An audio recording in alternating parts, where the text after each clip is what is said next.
Hello, I'm Ross Stagnitti with Canal Town Commentary, a series of Canastota stories to be archived in the Education Building on Canal Street. Today is April 19th, 2017. I'm at the Canal Museum in Canastota and ran across a United Daily Dispatch from the bicentennial year, and there is a photo, a reproduced photo of Canal Street, and I believe about the only building that's still in existence is the one we're in right now. That's what became the Canal Museum, and I believe at the time it was a bakery. It was also a private residence, but the caption reads, "A funeral procession makes its way down Canal Street in the 1890s. The procession is about to pass the popular American House Hotel, which would be just east of here. It doesn't exist any longer." So that's where we are. And behind me is the ideal cut glass display. And beside me is Suzanne Aquino Amlaw, who is very well versed in Canastota cut glass. Thank you, Suzanne, for accepting my interview invitation today. You're welcome. And thanks to Ellen and Mark Dunbar for doing the videotaping once again. I first learned about cut glass from an article that Suzanne had written from this publication. It's entitled Ideal Cut Glass Company, circa 1918. Canastota, New York, F.L. Moorcroft, president. We'll say more about him later. And the introductory article was written by Suzanne S. Aquino. It was reproduced from this publication, the Madison County Heritage, September 1979. That article appeared on page 11, I believe, complete with photos and descriptions. And the early part of today's interview is based primarily upon that article by Suzanne. Suzanne, before we review the history of the Ideal Cut Glass Company, please tell us how you first became interested in the subject matter. You mentioned your grandmother. Well, I guess from my grandmother. My grandmother Sullivan worked at the Ideal Cut Glass Company in 1921, 1922, and she had one or two treasured pieces in her house, and she told me about going to work there. At the time, she was a young widow in her 20s with 5 children, and my aunt was just a baby, and they let her take my aunt to work in the baby carriage. And she would walk every day from the south side of Canastota across the railroad tracks all the way down to the cut glass factory. And she got me interested in it, and she had saved a piece of cut glass because she had 3 boys and 2 girls, and she was afraid that something would happen to it. And she had it from the 20s in her cedar chest and gave it to me when I got married in 1958. So it was in pristine condition, and my oldest son has it right now. It was just beautiful. But she got me interested in it, and I was just, and I've always loved glass. So. And this was Grandma Lizzie Sullivan. Mm-hmm. Kind of an interesting lady. You mentioned she worked at dye molding. She was an amazing woman, and she raised those 5 children by herself, and she was a gorgeous woman. I have pictures of her. She looked like a Gibson girl, and she said the men working on the railroad were always trying to get her to go out with them, and one man offered to raise her 2 youngest if she would give the 3 oldest away. And my grandmother said that nobody would ever care about her children like their father did, so she never dated a man, never went out with anybody, and dedicated her life to her family. And she went to work, never drove a car, worked at the dye molding for years, and got to be she was the first lady instead of a foreman. And the Dews loved her, Donald Dew, but instead of Elizabeth, the only thing I didn't like is they called her Lizzie.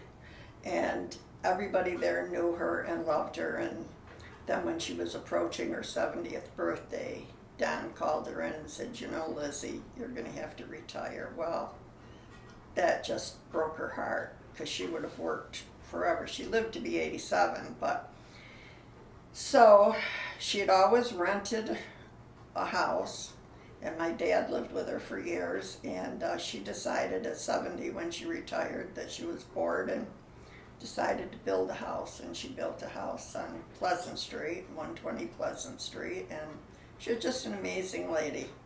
So she was like the general contractor, Yes, clerk of the yes, works? she did. She was clerk of the works. Well, yesterday I took my trusty camera and went to Pleasant Street and took this photo of the house that your grandmother had built. Mm-hmm. And the gentleman that lives there now said he thinks it was built in 1957. That's about right, yeah. Good looking house. Yeah. 120 Pleasant Street. Mhm. So she got you involved in this. Now, according to your article, the Ideal Cut Glass Company started operating in 1903, but not in Canastota, In Corning. in Corning, New York. That's where all the cut glass factories were. Right.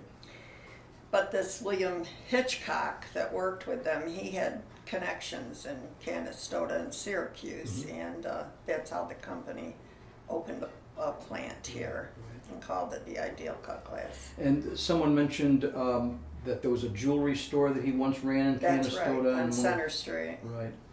Mhm. Now, the building that became the Ideal Cut Glass Company in Canastota was about 3/10 of a mile east of here, Right. on Canal Street, just across the road from the canal itself.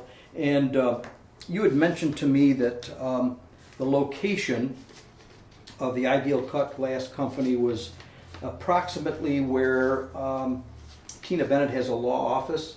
Where Johnny DeGeorge had his vegetable Right, stand. Yeah. right. And in fact, in the museum here, there's a diagram of the Ideal Cut Glass factory, and it's even labeled. It's got 410, which is the address for Tina Bennett today, and then going to the east 412 and coming back to the west 408. So this was the diagram of the layout of the Ideal Cut Glass Company, and this is a photo that was reproduced from this display here of the Ideal Cut Glass Company. And the building at one time was used for a couple of other purposes. I don't remember right now. It was, though. Joe DiGiorgio mentioned it was a match Oh, yes. factory, Mhm. which is interesting because 1936 it burned to the ground. Right. And Thanks to also the matches. the Marvin Drill Company, I believe, was there at one time. Again, I've learned all of this just recently, primarily from reading your articles. Today, I took another couple of photos here. Today, the site looks like this. There's it's kind of a warehouse in the front. Tina Bennett has her law firm, and then there's a house on either side. So that's the site. I have the rest of my notes here. Now, there's another gentleman that you mentioned in your article, F.L. Frederick Leonard Moorcroft. Now, what was his connection to the company? He actually bought the company, and he, Ideal Cut Glass was never marked, Right. but when Frederick Moorcroft owned it, they had a sticker. It was a bright green and silver, and it said Moorcroft Cut Crystal. And a friend of mine who's no longer here, Pip Albany, she collected Canastota cut glass. And one day we were out in New Hartford looking, and in one of the antique shops, she found it. She got to it before I did, as happen usually, but it still had the Moorcroft sticker on it. So that was amazing because I had never really seen one. I had only seen drawings, and it had the. And in that booklet, it mentioned that the Moorcroft label was kind of comparable to silver, having the sterling designation, Right. and Lennox for China. It was So it very was highly a thought of, well-known right. It was sold all over. As a matter of fact, I have someplace a carbon copy of one of their order books, and they sent ideal cut glass to John Wanamaker's in Philadelphia, and they sent it to Sibley, Lindsay, and Kerr in Rochester, and actually it was shipped all over. Right. So, yeah, it was very well known. Now, was the glass manufactured in Canastota? No, they bought the blanks, Okay. and they cut the blanks So this here. was the cutting They part of the bought the process. blanks, a lot of them from Corning, a lot of them were imported from Belgium. Yeah. And somewhere I read that there were 35 stations with a grindstone, a water tank above, and then there was a tray to catch the pieces of glass that fell below. And that it took about a day to cut a 10-inch bowl, Right. and it took 2.5 days to do the smallest punch bowl. It mentioned that the typical cutter was paid about $2.25 a day, and his average pay was $15 to $22 a week. Yeah. But this was back in the early Yeah. 1900s. Apparently, there were two types of glass. It was heavy glass and a lighter style. What's the difference, and what kinds of objects were produced? The heavy glass was cut, and the light cut, as I call it, was etched. And you have examples of both of them here. That bowl is light cut. This is the punch bowl, naturally is cut. But a lot of the light cut patterns were very popular. That center display, that's Fuchsia. light cut. See the fuchsia design? Right. Yeah, that's all light cut. And then Sunset was a combination that had frosted stripes on it that were etched, but at the top and the bottom it was cut. Now, it mentioned in one of the articles I read that there was a conversion at the factory from gas to electricity, and it led to kind of a profitable market in lamps. Oh, they have beautiful lamps. I can remember when I was a little girl, my aunts taking me to Hotel Syracuse for lunch. I must have been 6 or 7 years old. And they had this gorgeous lamp in the lobby, and it had goldfish in it. And it was an ideal cut glass lamp. It was just fascinating So me. it's kind of a lamp aquarium arrangement. Yeah, they made lamp aquariums. They made all kinds of lamps. lamps. Would any of those be around? I don't- something like that would be. I don't think be so. valuable. The cut glass, there are a few around. I mean, Lynn Right. Honard has a beautiful Right, one, and right. yeah, but I haven't ever seen an aquarium.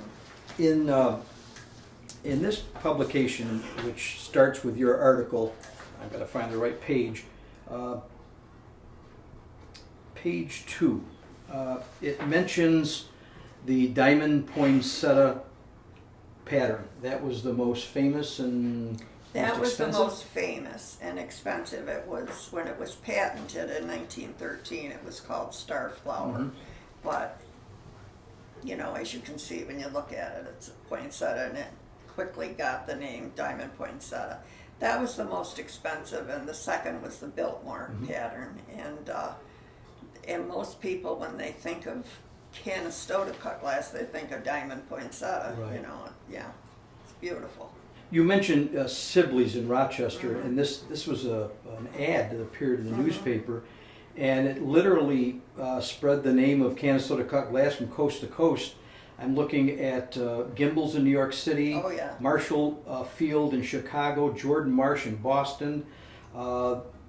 This was sold at Gump, I don't know if that's Forrest Gump, Gump in San Francisco, Denver, Colorado, and New Orleans, on and on. But I also noticed some local Day Brothers. Yeah. There was yeah. a piece in the newspaper about the old Day Brothers store, which was Jefferson and Salina Street Salina. at one time when the department Right. stores were big time in Syracuse.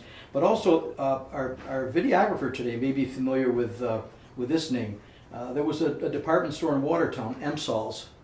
Remember Emsal's? I do too. I lived in Oswego County for a number of years and spent some time in Watertown. It's just amazing how many stores across this country sold Canastota Well, a cut funny glass. story is that my dear friend Mary Duffy, her mother-in-law, Mary came from Ireland too, but Grandma Duffy came from Ireland, and and spent a lot of time in Canastota. And she had a sister that came over from Ireland and went straight to New York City, as a lot of the Irish did.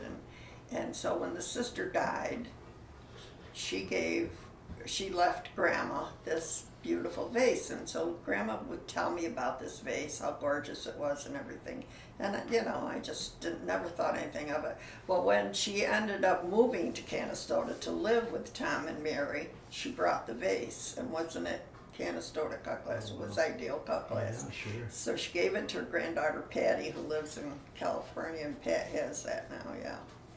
Well, you mentioned Lynn Honor, and this was something she donated to the museum. It's Ideal Cut Glass Company. It mentions Corning and also Canastota, and this, it's just amazing how Dr. many Crump objects did there are all here. that research, and when I wrote the article for the Madison County publication, I got a beautiful letter from Dr. Crump, who I didn't know at the time. He was a dentist in Oneida, I think. Okay. And he wrote me a beautiful letter about what a good job I did on the history and how he was interested in cut glass, and he hoped someday to have a book, and Right. here it is. Yeah, and it was there was some organization that he was a part of, American Cut Glass Association Yes, of Ramona, California. Yes, I belonged to that too And for this years. was copyrighted in 2006. So this, And we'll he put that back where it interviewed, usually the belongs. nice thing about this book is that he interviewed a lot of the people that worked at the cut glass factory, like Mrs. Galavati, and their Right, interviews are in that book. It's a very nice book. And another name that was familiar to me, Emilio Lucarelli. Oh, yes. So Lucarelli and Galavati, Yeah. the two names that Yeah. kind of stood out when I was looking through that. By the late 1920s, Ideal Cut Glass Company was having financial problems. Exactly. What was going on that put them in some trouble? Well, the Depression, when the Depression Sure. started. And Right. that's when my Stock market grandmother crash. went to work for Sherwood Wagons, Oh, because they cut down at the cut glass right, country. And, right. Probably people that normally could afford cut glass were losing jobs and Well, and their bank accounts were... exactly, because they used it every day like we use our, Walmart glasses. Right. They used it, and then as it broke, it was expensive to replace.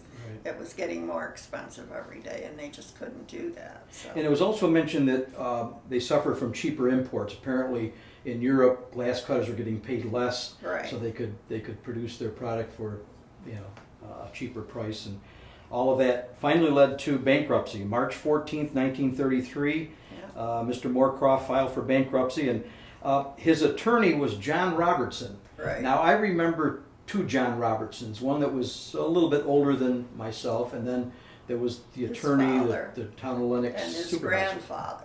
So this would probably be the grandfather. Grandfather Okay. was the attorney, but his father ended up with a lot of the cut glass because John Robertson, the grandfather, had two children, John and Ione, and John's sister, I believe, never had any children, and she passed away before him, so he ended up with all her share of the cut glass too. So when I came to work at the museum, am I getting ahead of myself? In 1979, No. I was trying to think, part of my job was to come up with a reason to have people come in the museum. Sure. So naturally I thought of cut glass, and I had a cut glass show at Christmas time, and it was just diamond poinsettia. That was the only pattern that was in the exhibit, and John Robertson let me take whatever I wanted, and at the time he told me he could set a table for 34 people. He had everything from napkin rings to soup dishes to glasses, everything you could think of. And Fletcher Newberry was on the board at the time, being an undertaker. He happened to have a lot of burgundy velvet in the trunk of his station wagon, which I borrowed from him, and that office was lined with shelves, and I lined the shelves with the burgundy velvet. Cool. And had the And we got almost 300 people here for that exhibit. We were afraid the floor would cave in, yeah. It was very nice. Wow. But then there were very angry results. I got telephone calls from people saying, you never should have done that. Now everybody's going to be looking for Canastota cut glass and we won't be able to find it. But I survived. Yeah. Not the first time I was threatened. And it mentioned in the publication that after the Ideal Company went bankrupt, Mr. Moorcroft installed cutting equipment in what was prior to that the Watson Wagon building, which would be west of here, on the other side of the canal. And they produced promotional items for Oneida Community, Right. same the company that produced Right, silverware right. for a couple of Right. years.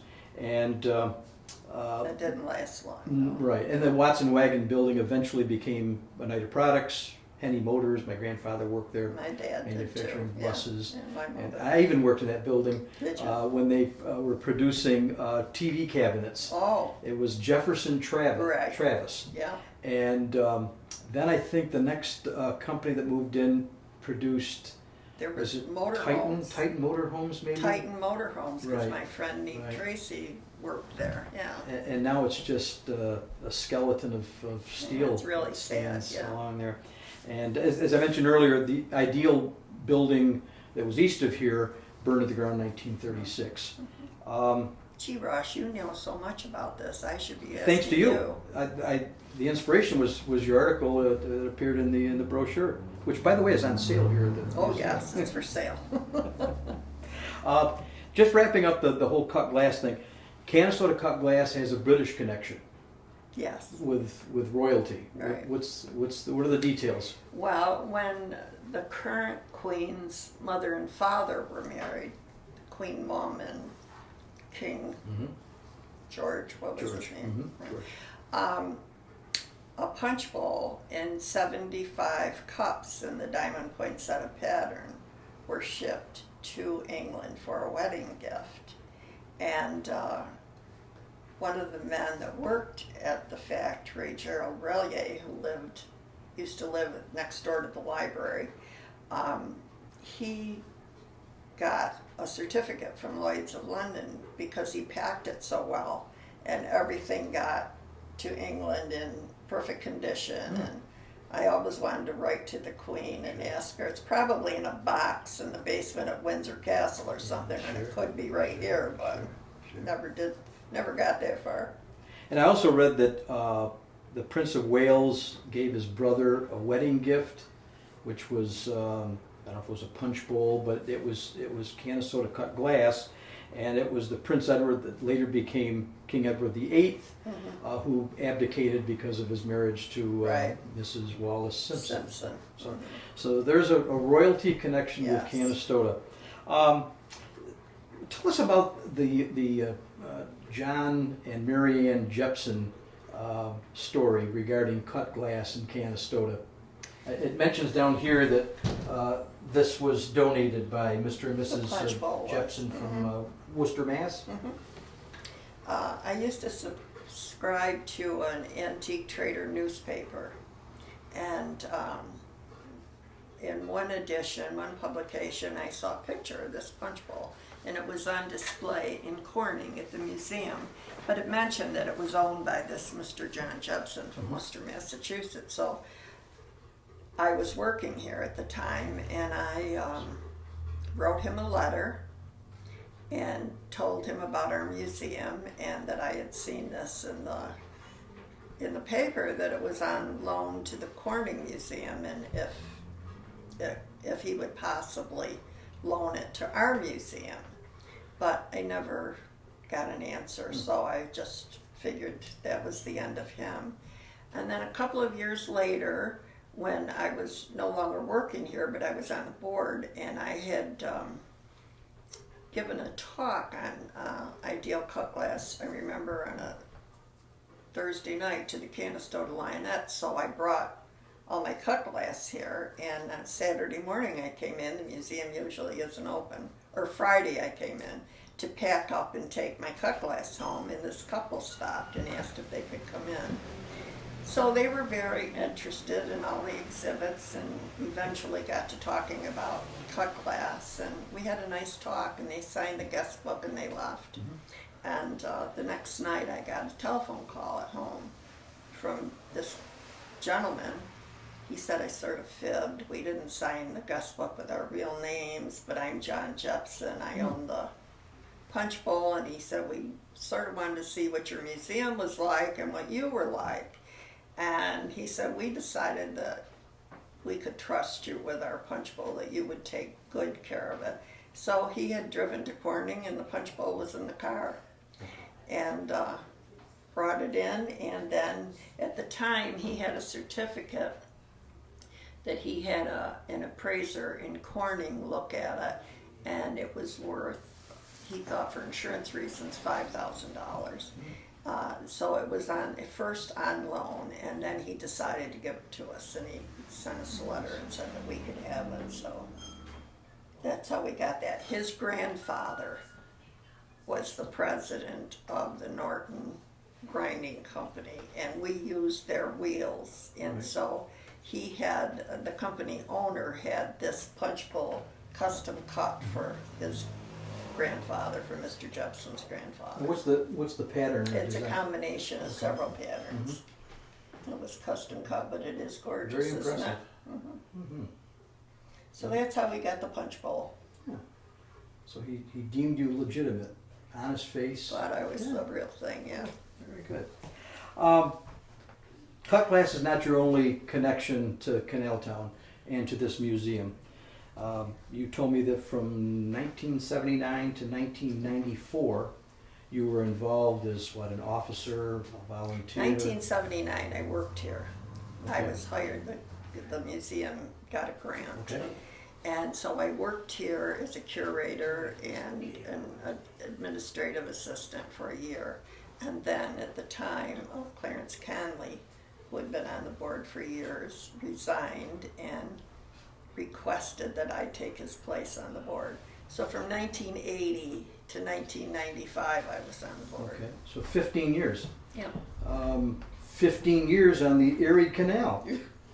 You know, There you that's go. Quick story, we had a guest speaker, kind of a troubadour, and he said that was the original lyric. It was 15 years, not 15 miles on the Erie Canal.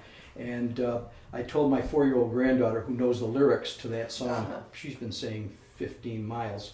And she kind of looked at me, and I'm like, Yeah, I don't know if you're right. Not quite sure. You mentioned the cut glass show. How many pieces were there? 300. 300 pieces in the cut glass show? No, 300 people. Cut glass. I'm getting old. My mind just... You're referring to the art show. We're going to get to the art No, show. I'm thinking of, all right, the cut glass show, I had over 100 pieces. Okay. There were 300 people here. And you mentioned a duck decoy We had a show? wonderful decoy show because at the time, the year that I was hired, we also had the money to hire a director, and his name was Peter Knox. Nice little guy.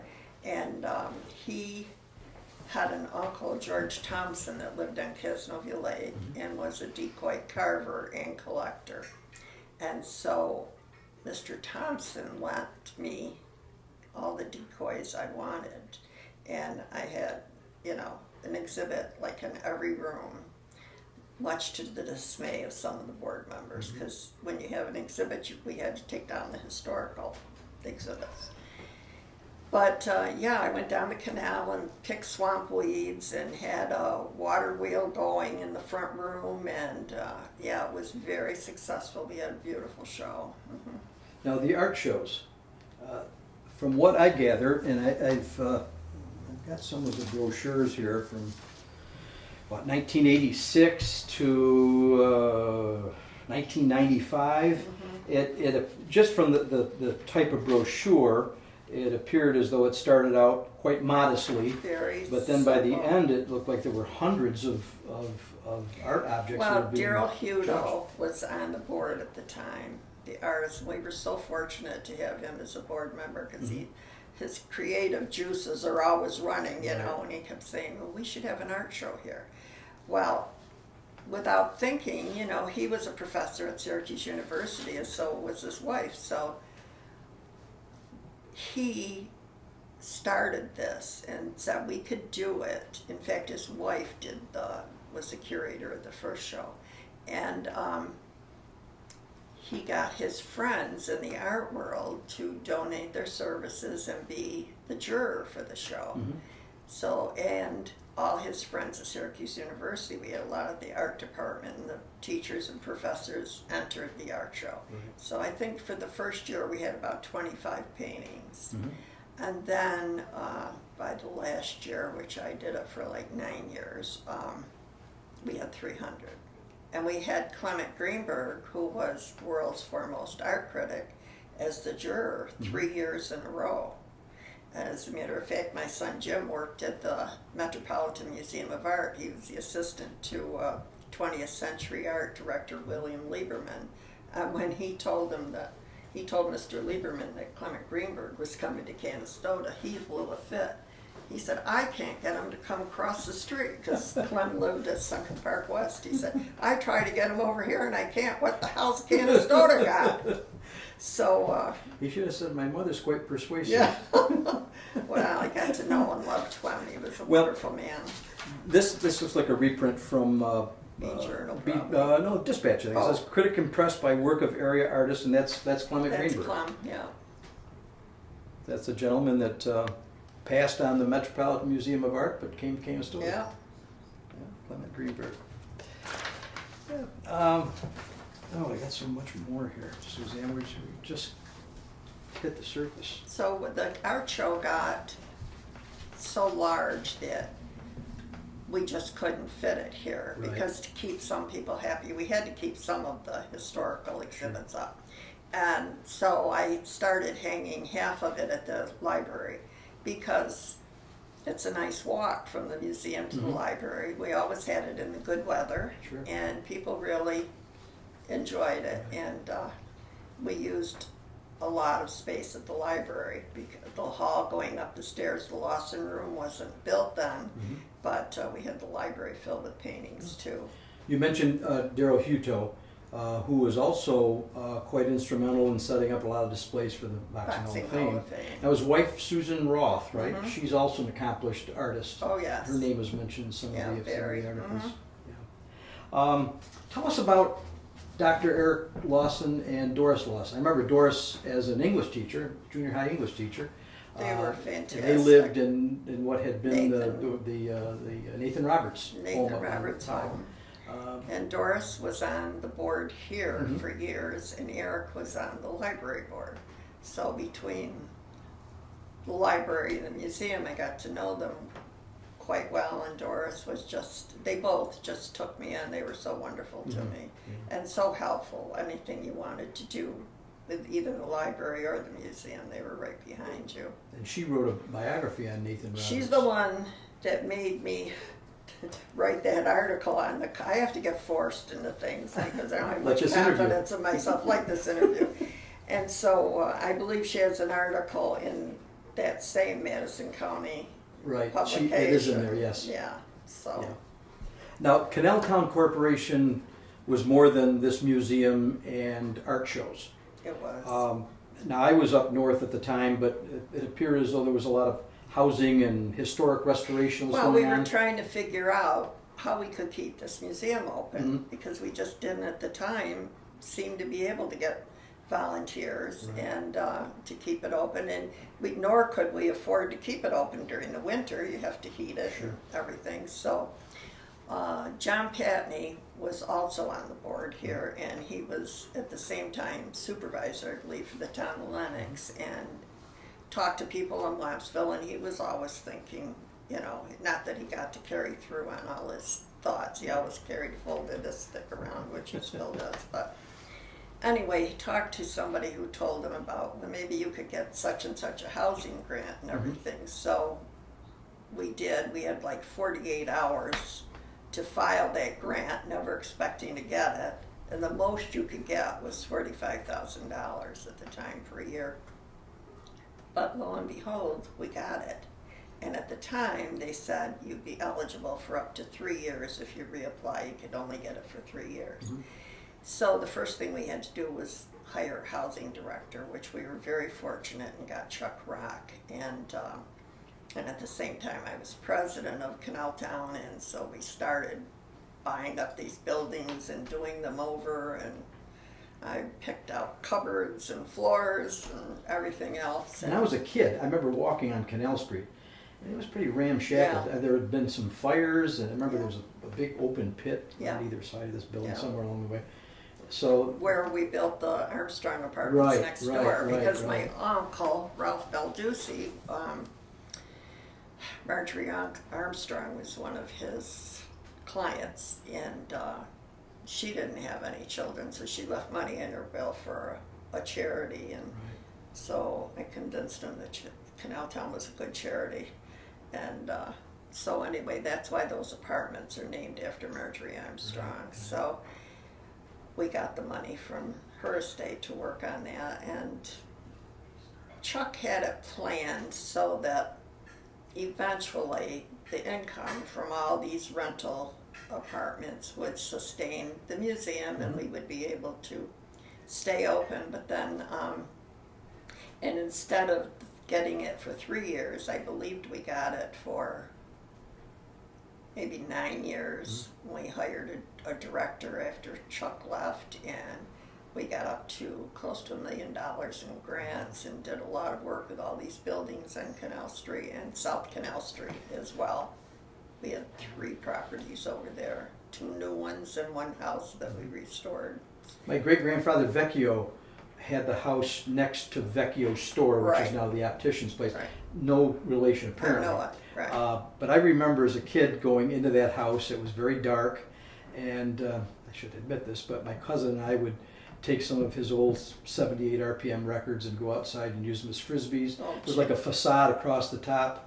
It was like the Wild Wild West back then. It seemed like, but you know, I come back to Canastota, and it's like, wow, this is quite a transformation. It really looks. Well, my a lot husband better. Jiggs lived on Canal Street, and which later became Seta Cases, but the Aquinos lived in that house, and he said Souter Street was like a big hill to slide down. Now it's barely. Right. But he said, yeah, we used to slide down Souter Street, and of course all the kids skated on the canal. Sure. Yeah. Now, let's get a little more personal. Before you were Suzanne Aquino Amlaw, you were Susie Sullivan. Born in Lenox Memorial Hospital.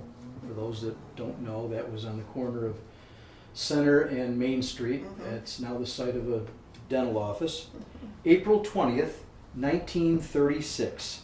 Hey, wait a minute, tomorrow's your birthday. Oh, Afraid so. happy birthday in advance.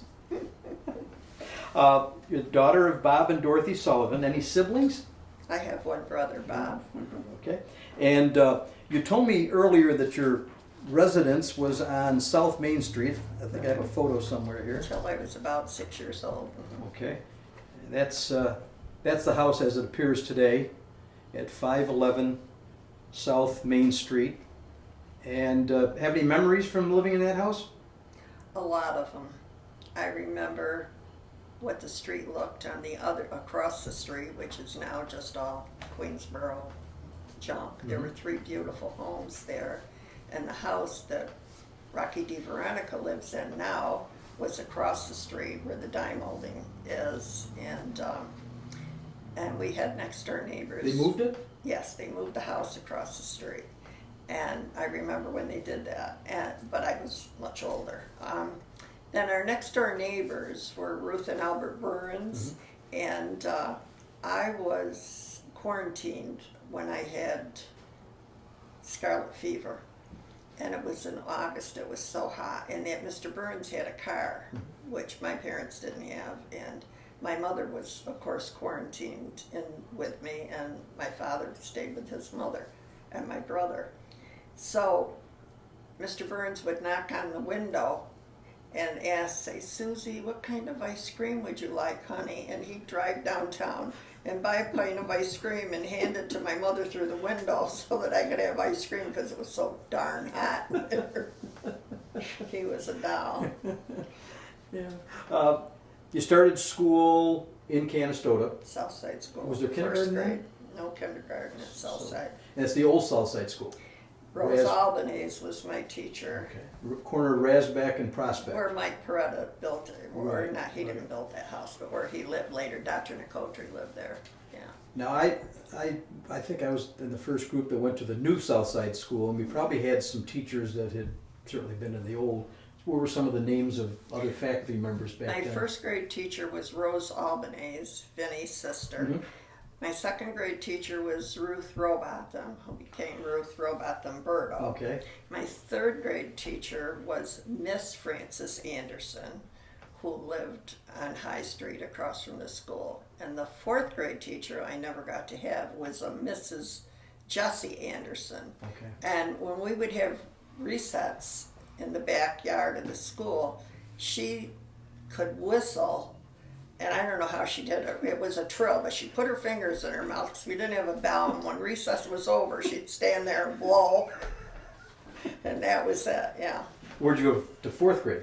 Fourth grade, I was in a convent. They had already figured out I needed to be put away. In Rochester, at the Academy of the Sacred Heart, yeah. A private school. Mm-hmm. You mentioned earlier that you had to get uniforms, right?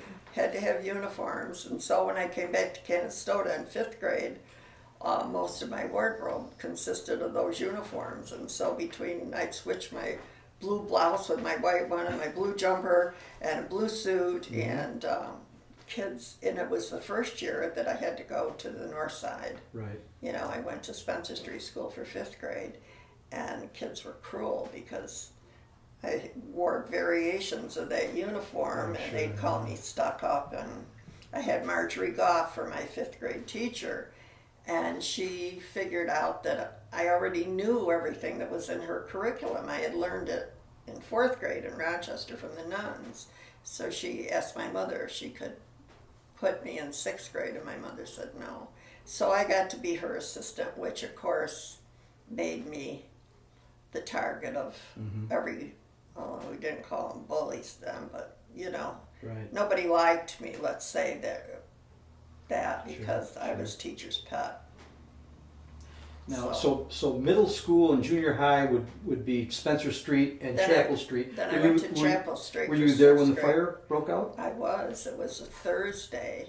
In Chapel Street? In The building that Chapel burned? Street. I was in eighth grade, and I was a nervous wreck because I don't like speaking in front of people, as I may have told you. And it was my turn to recite the Gettysburg Address for Ruth Porter. She was my teacher. And just then, somebody's pounding on the door. I was saved. They had get us out of the school. It was a Thursday, which was the day we had our music lessons from Mr. Wright, and I took trumpet lessons with my uncle Angelo's trumpet because he was a fantastic musician, and he let me borrow his con trumpet every Thursday. Well, needless to say, that and my brand new gray plaid coat burned. And we had to walk over to the high school with no coats or anything that day, yeah. Sure. And that's when we started split shift. We went early in. A few years ago, I interviewed Ann DeFrancisco. That was her first year of teaching. Yeah. And she was in the Spencer Street School, but they had to evacuate because of the tunnel and the smoke that was coming out of there. High school at the Peterborough Street School. Right. And class of 1953. Right. And despite your warnings, I did bring a copy of the 1953. Okay, you said we could end this anytime I wanted. We're almost at the end. They're They're going to run out of tape. We're almost at the very end. But I'm just going to mention a couple of things that are in this yearbook. And that young lady right there is Susie Sullivan. And on the other side is a relative of mine. It would be my father's first cousin, Joe Stagnitti, right. Who would later marry Angelos, better known as Peachy, and she's a current board member here at Canal Town. So there's Yes, Suzanne. and we were always seated alphabetically. So it was Spatter, Dominic Spatter, Chick, Joe Stagnitti, and then Sullivan. So I had to put up with those two. And something that I know you're going to say later, I'll tell you why I got that reputation. Go ahead. Well, that also, on page 28 of that yearbook, there's the class will. I don't know if they even do it anymore, but where each senior's asked to leave something behind for underclassmen. And you left behind your knockout punch to Jean Sorsey. Can you explain that one? Well, Jeannie was my cousin, and she was we're 11 months apart. She was, was a junior that year. And I don't know, I got in the habit, I had to put up with Chick Spatter and Joe Stagnitti so much. Joe, more than Chick, was, he treated me like another guy.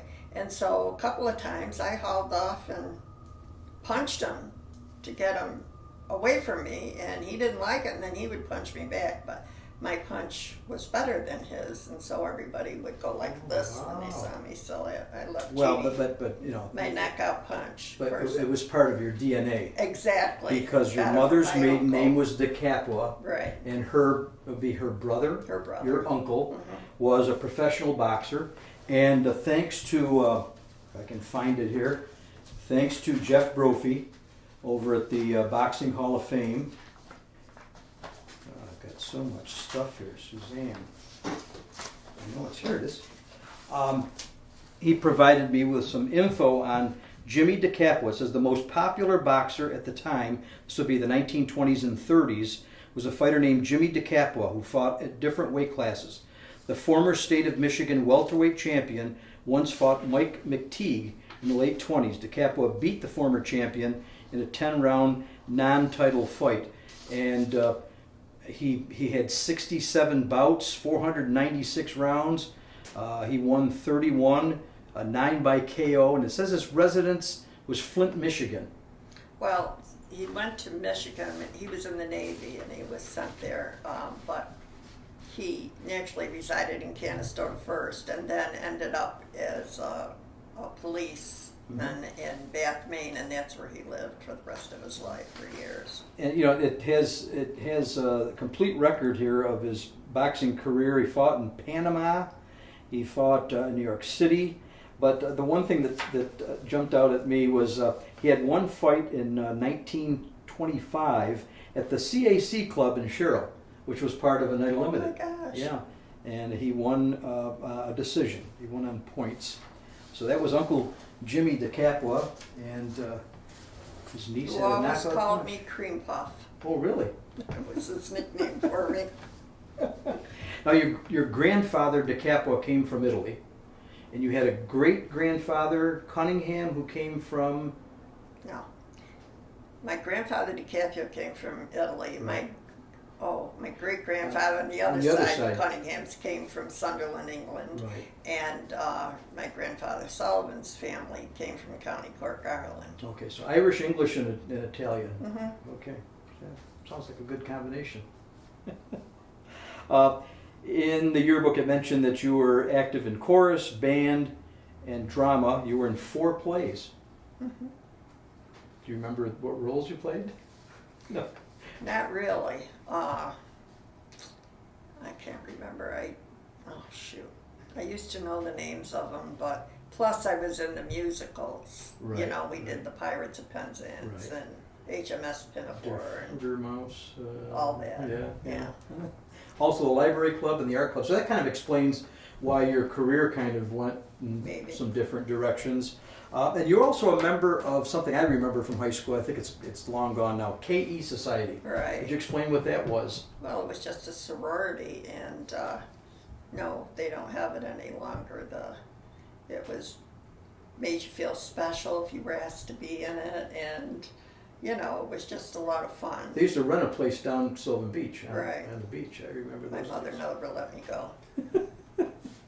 After high school, where did you go? I went to Pasadena. I went to Pasadena Junior College California? for a year. Yeah. And came home, and that's it. Went to work at the Nida Valley Bank when I came home. I was the first person Mr. Fearon ever hired that needed working papers. But every time he walked by, he'd say, "I'm glad I hired you, Susan. I'm glad I hired you." Now, where else were you employed besides the bank? Well, then I got married. I used to, I worked for Balducci Real Estate for a while. I worked in different offices in Sophie's silver plating. I used to do the books for him, and then I stayed home with my children until I came to work at the museum and then the library. I was at the library for 16 years. And you were president of the Alumni Association, and there was some award that you were involved in initiating. Well, the first year I was president for quite a few years of the Alumni Association, and the turnout at the alumni banquets was dwindling, to say the least. So we're trying to think of some way to get people to come in, and I subscribed to this Victoria magazine that I love, and I'm looking through it, and I saw this beautiful little silver apple, and I thought, teacher, an apple for the teacher. So I drew this little brochure up in Silver Apple Award, and that's how we started recognizing teachers that had retired, and it did increase the attendance at the banquet, and they used that for quite a few years. I remember Evelyn Pennant was the treasurer of the Alumni Association for years, and one of my trips to what we used to call the morgue, the factory store at Oneida Limited, I saw this little silver apple, and so I called her and I said, you know, they have silver apples here. She said, well, buy a bunch of them, and then so we had them for every year for the banquet. You also mentioned that you were involved in the origin of the Opportunity Shop, which still exists today. It's a charitable organization, provides for those in need. How did that come to pass? Well, Father John Madden was a friend of ours, and he was with the diocese in Syracuse at the time, and they were creating this human development committee to try to get people from all different religious ecumenical groups together. And so he called and asked if I would be interested if I would come to this meeting, and he said, bring one of the nuns with you, because we always had 4 nuns here. Sure. And I had become friends with Sister Winifred, who was here recuperating. She had been a missionary in Africa, and she was attacked and severely beaten, and she was way into the interior. It took them a month to carry her out. And then she was sent to Paris to a hospital and had surgery and everything. And then she was sent to Canastota to rest. And as a result of the beating, she had lost most of her vision except some peripheral vision. So I remember Mike Serial that owned the grocery store. I was telling him about it, and I said, you know, she really could use a bicycle. If somebody would buy them, well, he went right out and bought 4 bicycles, so all the nuns had them. But so I asked Sister Winifred to go to this meeting with me, and come to find out, before she became a daughter of charity, she belonged to the CIA. I mean, she was one tough cookie. Central Intelligence Agency. Exactly. Okay. And so we told Father Madden, everything is under control, we'll get this started. So we started walking up and down the street, and Peterborough Street, Center Street, Canal Street, to look for a place to have a shop where we could have things that people would donate to, and then other people, and then we could give it away, or people could buy it for little or nothing. Right. And so we did find a building, but the man was not friendly and decided, you know, it wouldn't be a good idea. Well, Sister didn't give up. She kept, we're going to go see Mr. Kassler today, and we kept going back to see Mr. Kassler. So she sort of bribed him. She threatened him because she knew about things that were going on that she didn't approve of. And finally, Mr. Kassler said, yes, you can have it. Well, of course, the place was filthy, and it took us a month to scrub things. I lost 15 pounds, which I was very grateful for, because it was very heavy at the time. And I mean, just scrubbing those walls, it made you so sick. And my friend Mary Vernal said, oh, I'll come and help you too. So she not only helped me, but then the next year I moved away, and she sort of took over where I left off. But that's how the Opportunity Shop started. Very interesting. You have 4 children, and their names? 3 boys. I have John, Jeffrey, Jim, and my daughter Julie. Sounds like a pattern there. Yeah, we had a dog named Jet too. And they're related to the current Major League Baseball commissioner, Rob Manfred. Exactly. Would they be cousins or Cousins, to Rob? Rob's mother was an Aquino. Right, Phyllis Aquino. Right. Mhm. Any grandchildren or great-grand? I You're have- too young for a great-grandchild. I have 2 grandchildren, and I have 1 beautiful great-grandson. That's great. Mhm. Oh, very nice, very nice. Well, your community contributions have not gone unrecognized. You've been the recipient of several awards, the Roses for the Living, the CHS Alumni Award, and the Chamber of Commerce Distinguished Service Award. I'm a current Canal Town board member, and I truly appreciate all that you did for this organization. And I want to thank you again very much for being a part of this interview. My Thank you. pleasure. Thank you. You're welcome.